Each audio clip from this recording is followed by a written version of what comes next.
அப்புறம் டிகிரி வந்து பாரதாசில் நான் பிஎஸ்சி பாட்னி முடித்தேன். எனக்கு ஒரே ஒரு பொண்ணு, அவள் ஃபிசியோதெரப்பி முடிச்சிருக்கா, டாக்டர் ஆகிட்டா, இப்போ ஜாப்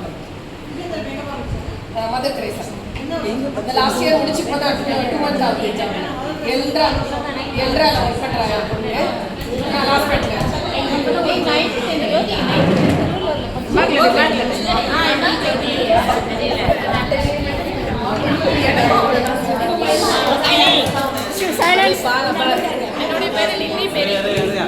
என்னுடைய பேர் டெல்லி மேரி கரோடு.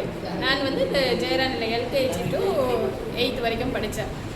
அப்போ பார்த்தீங்கன்னா எனக்கு ரொம்ப ஃப்ரெண்ட்ஸு யாருக்கிட்டையும் அவ்வளோவா மிங்கிள் ஆக மாட்டேன்.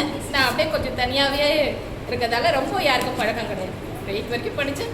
அதுக்கப்புறம் 9th 10th 11th 12th நாங்கள் இமாக்குலேட் போனோம். எனக்கு ஒரே ஃப்ரெண்டு ரொம்பன்னு பார்த்தீங்கன்னா எங்கள் ஜோதி தான். நானும் இதுவும் பயங்கர டீஃப்ரெண்ட். 2 பேரும் இங்கேருந்து போகும்போது சரி வரும்போது அன்னைய படிப்பெல்லாம் வந்து வீட்டில் படிக்க மாட்டேன், ரோட்டில் தான் படிப்போம். நாங்கள் அன்னைக்கு கொஸ்டின் பேப்பரில் இவங்க தான் நல்லா மெமரி பவர் நல்லா படிப்பாங்க.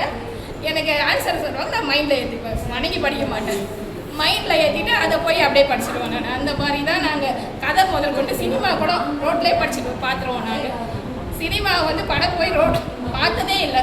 ஜோதி கதை சொன்னிச்சுன்னா போதும் எனக்கு. அதான் ரொம்ப ஃப்ரெண்ட்ஷிப்னு கிடையாது. 8th பார்த்தீங்கன்னா நான் கிறிஸ்டின்ன்றதால எங்கள் செட்டு கொஞ்சம் பேர் இருப்பாங்க. இந்த ஜாய் டேசி, இமல்டா, மேரி, அப்புறம் கொஞ்சம் பேர் அந்த கிறிஸ்டின் அந்த செட்டு மட்டும் ரொம்ப கொஞ்சம் க்ளோஸாக இருக்கும். அவ்வளோதான், என்னால் ரொம்ப இல்லை. அதுக்கப்புறம் 10th முடிச்சுட்டு என் ஃபேமிலி 12th முடித்தோம். ஃபேமிலி சூழ்நிலை சரியில்லைன்றதால நம்ம உடனே ஒர்க் போயாச்சு. பான்ஸ் கம்பெனிக்கு போயிட்டேன் நான். அப்பயே போயிட்டேன் நான். சரி நம்ம குடும்ப சூழ்நிலை கொஞ்சம் இது பண்ணணும் அப்படின்னு சொல்லிட்டு அங்கே 10 years ஒர்க் பண்ணேன். அதனால் மற்ற இது இந்த படிப்பு இது இல்லை சூழ்ந்தவங்க ஒன்றுமே ஞாபகம் இல்லை. அந்த வேறு லெவல் போயிடுச்சு.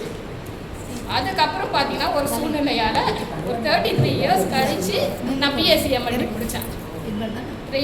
இதில் பத்மாவதிஸில் ஏஜி பத்மாவதிஸில் பிஎஸ்சி எம்எல்டி. அதுக்கப்புறம் படிச்சுட்டு அப்புறம் ஸ்டிங்ஸில் ஒர்க் பண்ணேன், மணப்பரில் ஒர்க் பண்ணேன்.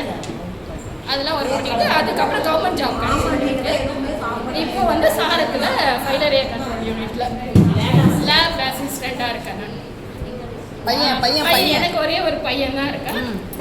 அவர் வந்து விஸ்காம் முடிச்சுட்டு இப்போ சென்னையில் ஒர்க் பண்ணுறாரு. மாஸ்டர் மைண்டுன்னு சொல்லிட்டு 3D ஆர்டிஸ்டாக இருக்கிறாரு. வந்து இப்போ ரீசெண்டாக பெங்களூரில் கிடச்சிருந்தது போவாங்க. என்னோட இது அவ்வளோதான், அவ்வளோதான். பட் ரொம்ப சொல்கிற மாதிரி லைஃப்பில் அவ்வளோதான், அவ்வளோதான்.